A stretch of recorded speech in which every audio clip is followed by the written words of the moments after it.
I'm Morgan, and today I will be reading Chapter 6 of Mansfield Park by Jane Austen. Mr. Bertram set off for undisclosed location, and Miss Crawford was prepared to find a great chasm in their society, and to miss him decidedly in the meetings which were now becoming almost daily between the families. And on their all dining together at the park soon after his going, she retook her chosen place near the bottom of the table, fully expecting to feel a most melancholy difference in the change of masters. It would be a very flat business, she was sure. In comparison with his brother, Edmund would have nothing to say. The soup would be sent around in a most spiritless manner, wine drink without any smiles or agreeable trifling, and the venison cut up without supplying one pleasant anecdote of any former haunch, or a single entertaining story about my friend such a one.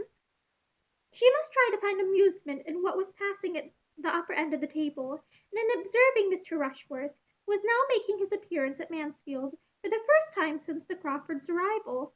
He had been visiting a friend in a neighboring county, and that friend having recently had his grounds laid out by an improver, Mr. Rushworth was returned with his head full of the subject, and very eager to be improving his own place in the same way, and though not saying much to the purpose, could talk of nothing else.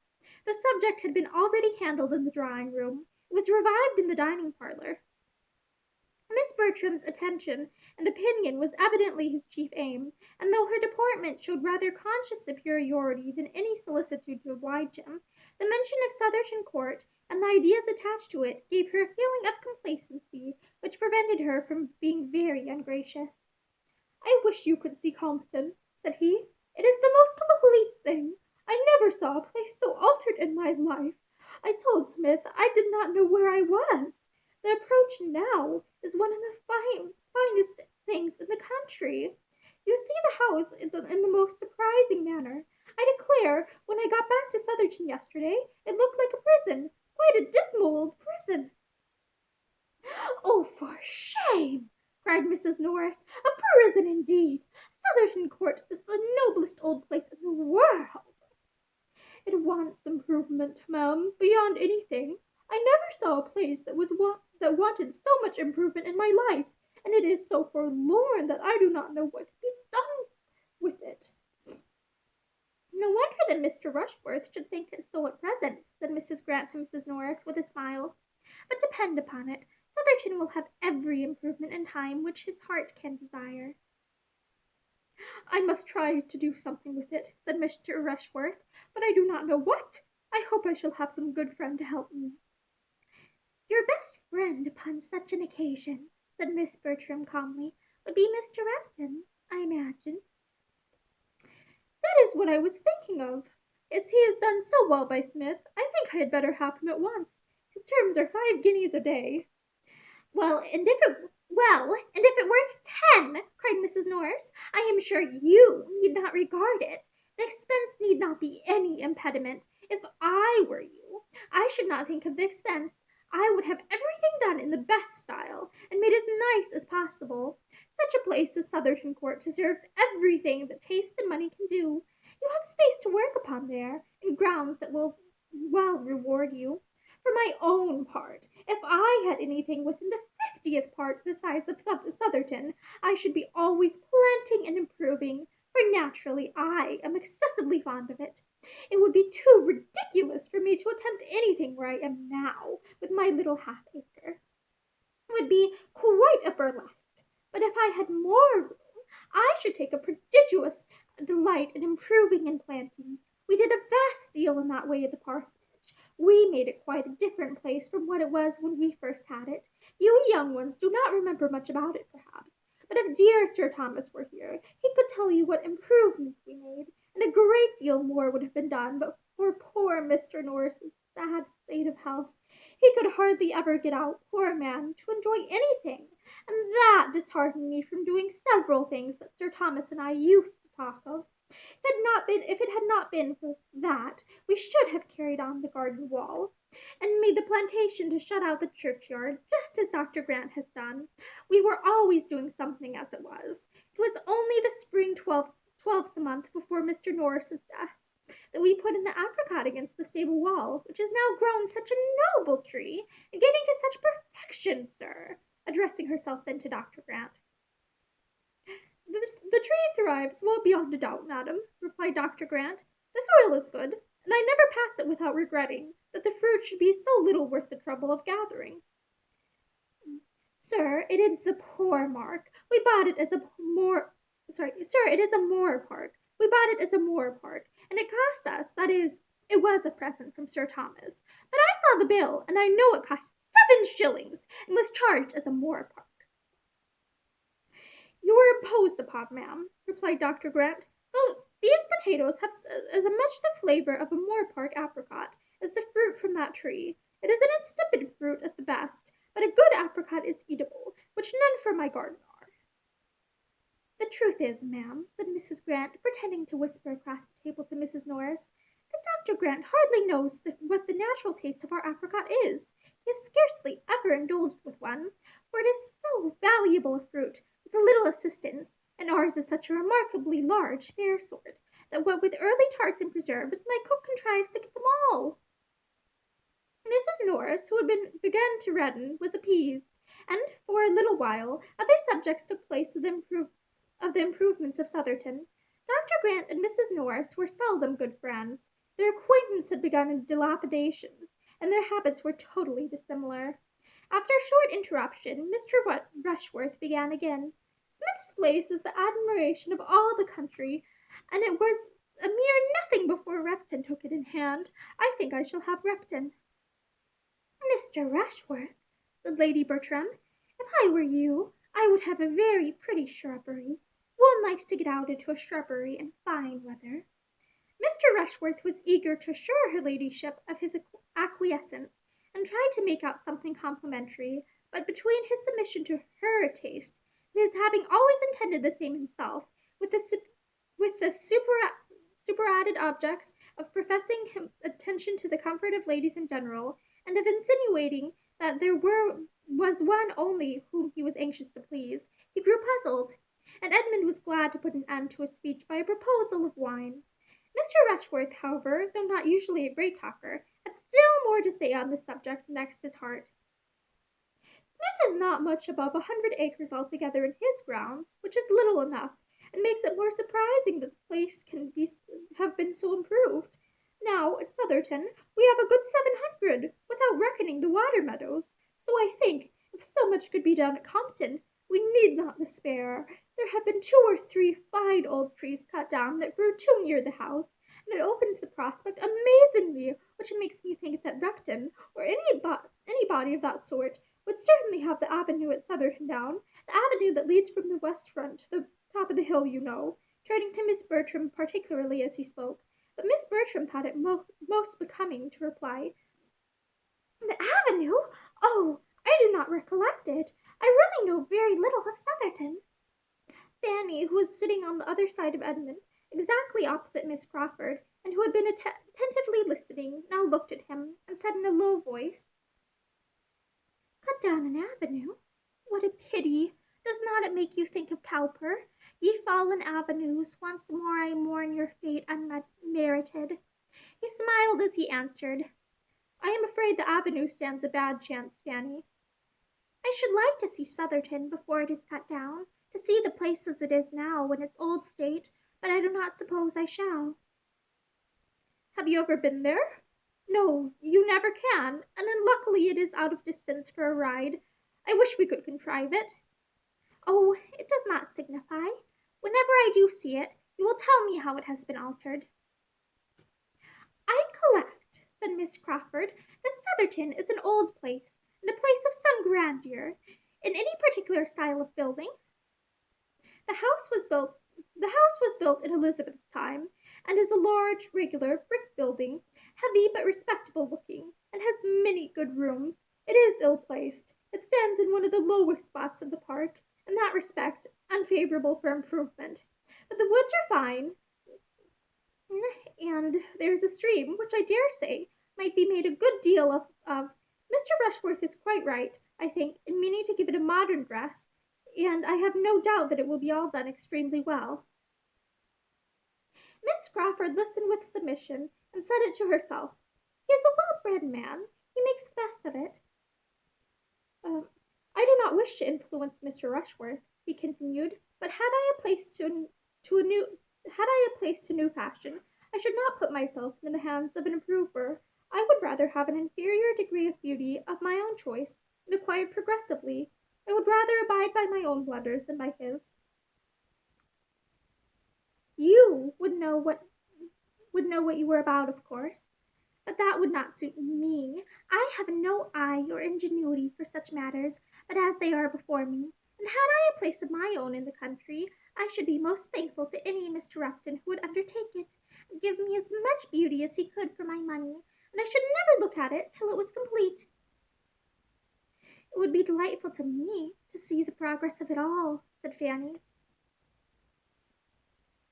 Aye, you have been brought up to it. It was no part of my education, and the only dose I ever had, being administered by not the first favourite in the world, has made me consider improvements in hand as the greatest of nuisances.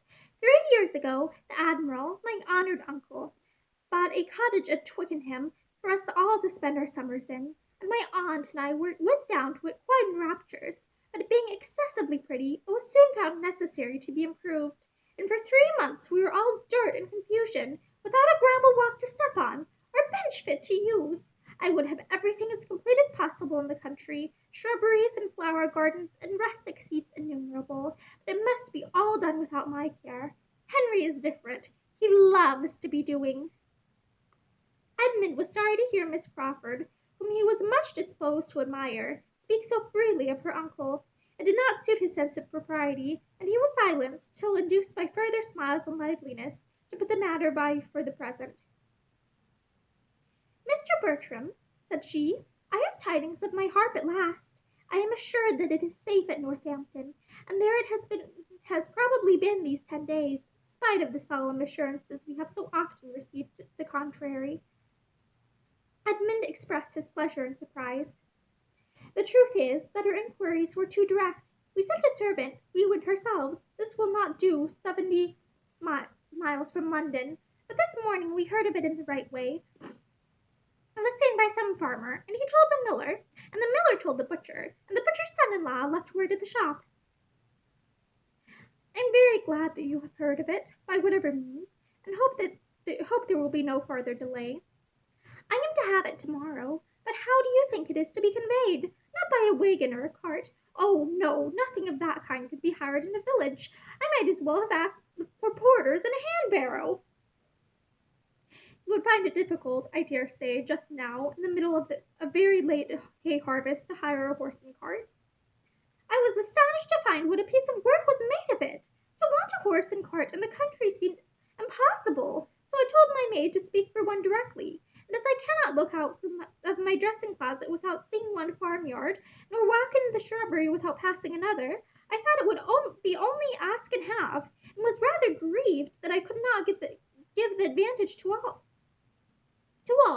Guess my surprise when I found that I had been asking the most unreasonable, most impossible thing in the world, had offended all the farmers, all the labourers, all the hay in the parish.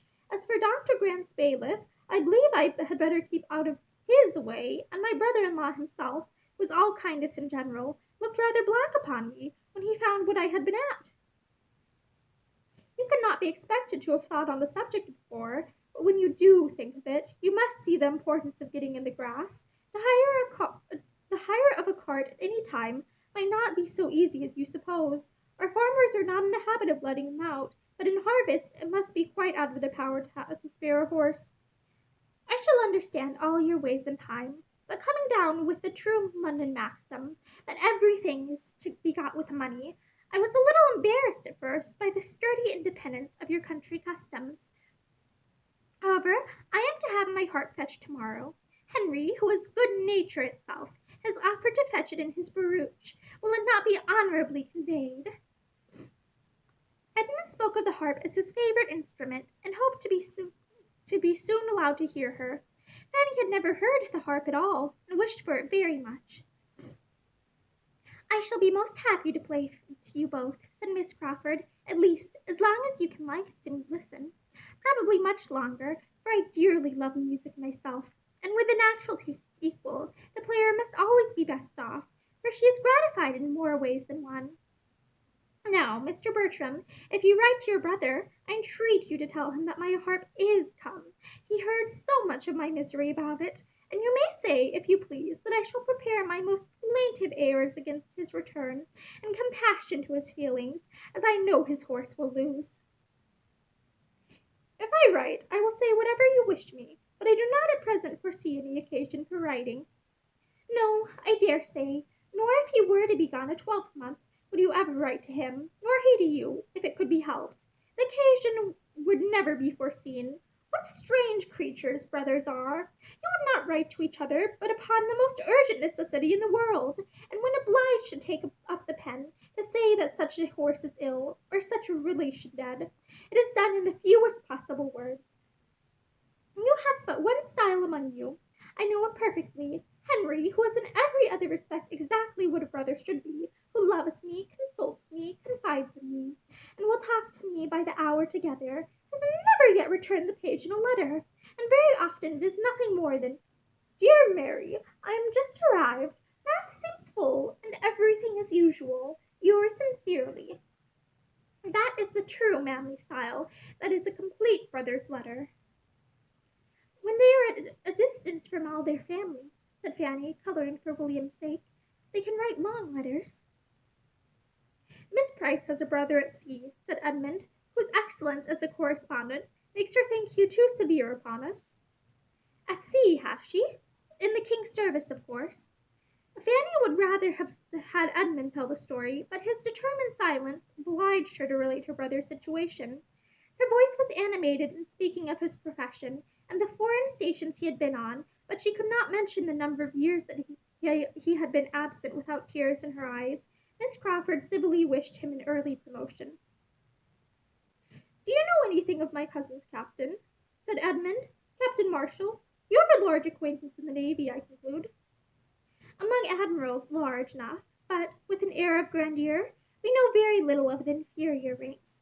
Post captains may be very good sort of men, but they do not belong to us. Of various admirals, I could tell you a great deal of them and their flags, and the gradation of their pay, and their bickerings and jealousies.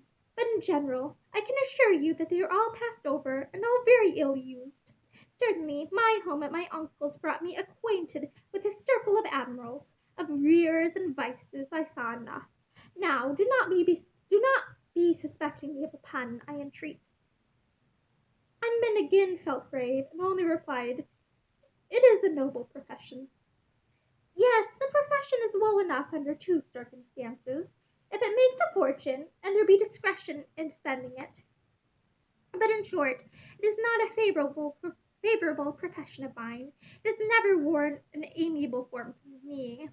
Edmund reverted to the harp, and was again very happy in the prospect of hearing her play.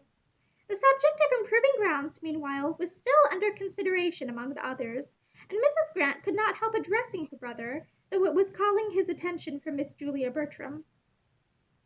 My dear Henry, have you nothing to say? You have been an improver yourself, and from what I hear of Everingham, it may vie with any place in England. Its natural beauties, I am sure, are great. Everingham, as it used to be, was perfect in my estimation. Such a happy fall of ground, and such timber! What would not I give to see it again? Nothing could be so gratifying to me as to hear your opinion of it, was his answer. But I fear there would be some disappointment. You would not find it equal to your present ideas. In extent, it is a mere nothing. You would be surprised at its insignificance. And as for improvement, there was very little for me to do. Too little. I should like to have been busy much longer. You are fond of that sort of thing, said Julia. Excessively, but what with the natural advantages of the ground, which pointed out even to a very young eye what little remained to be done, and my own consequent resolutions, I had not been of age 3 months before Everingham was all that it is now. My plan was laid at Westminster, a little altered perhaps at Cambridge, and at 21 executed. I am inclined to envy Mr. Rushworth for having so much happiness yet before him. I have been a devourer of my own. Those who see quickly will resolve quickly and act quickly, said Julia. You could never want employment. Instead of envying Mr. Rushworth, you should assist him with your opinion.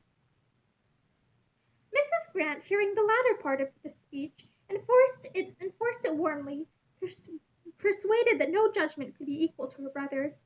And as Miss Bertram caught at the idea likewise, and gave it her full support, declaring that in her opinion it was infinitely better to consult with friends and disinterested advisers than immediately to throw the business into the hands of a professional man. Mr. Rushworth was ready, very ready, to request the favor of Mr. Crawford's assistance, and Mr. Crawford, after properly depreciating his own abilities, was quite at his service in any way that could be useful. Mr. Rushworth then began to propose Mr. Crawford's doing him the honour of coming over to Sotherton and taking a bed there, and when Mrs. Norris, as if reading in her two nieces' minds their little approbation of a plan which was to take Mr. Crawford away, interposed with an amendment. There could be no doubt of Mr. Crawford's willingness, but why should not more of us go? Why should not we make a little party? Here are many that would be interested in your improvements, my dear Mr. Rushworth, and that would like to hear Mr. Crawford's opinion on the spot, and that might be of some small use to you with their opinions.